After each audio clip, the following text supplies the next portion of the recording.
Imagine a morning without a sunrise. The sky, once a brilliant blue, now an endless void of thick, suffocating ash. The air carries a strange stillness, an unnatural silence, broken only by the muffled cries of those who realize something is terribly wrong.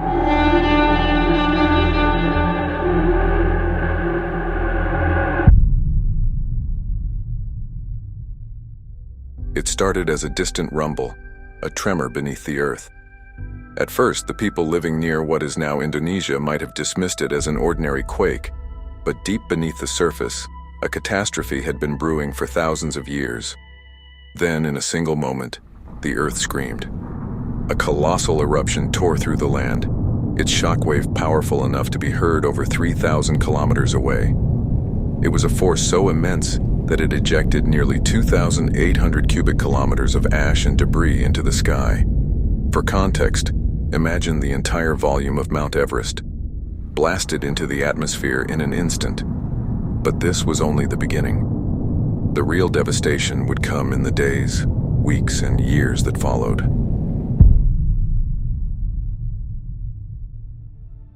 The explosion sent waves of molten rock cascading in every direction, igniting forests, evaporating lakes, and burying entire ecosystems beneath a sea of lava. The air turned into poison. Sulfur dioxide and volcanic gases mixed into the atmosphere, creating a toxic cocktail that rained down upon the land.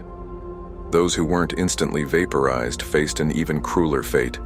Breathing became difficult, and their skin burned from the acidic fallout.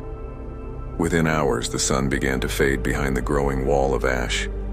What had once been a bright and thriving world now became something unrecognizable, an eternal dusk stretching in every direction.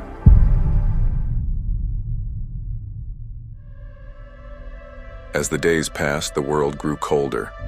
The ash cloud stretched across the globe, choking out the sunlight. Without its warmth, temperatures plummeted by nearly 15 degrees Celsius, and with it, the very foundation of life collapsed. Crops failed, the oceans cooled, animals, confused and desperate, wandered the barren landscapes in search of food, only to collapse in exhaustion. Mass starvation wasn't just a possibility, it became inevitable. Humanity was not prepared. Tribes that had once flourished in the tropical climate of Africa and Asia found themselves trapped in an environment that no longer supported life. Some fought over resources. Others searched for shelter in caves, desperate for warmth.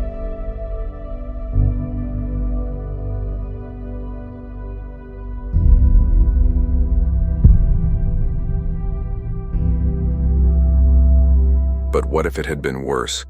What if the volcanic winter had lasted longer? Without sunlight, photosynthesis would halt entirely. Forests would rot, grasslands would turn into deserts. The very air itself, dependent on the delicate balance of oxygen-producing plants, would become thinner, more difficult to breathe.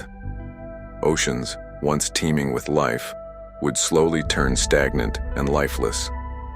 The food chain would collapse from the bottom up.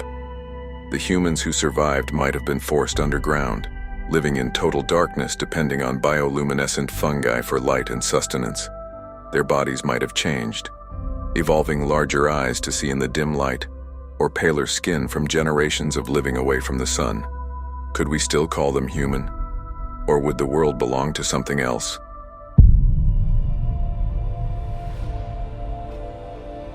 But we got lucky.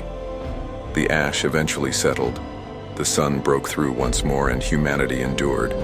The few who survived went on to rebuild the world, carrying the genetic legacy of those who had weathered the storm. Yet, Toba was not the last supervolcanic eruption. There are others, Yellowstone, Campi Flegrei, and more, all ticking time bombs beneath our feet. The question remains, next time, will we be so lucky? If you enjoyed this journey through an alternate history, let us know. Subscribe for more.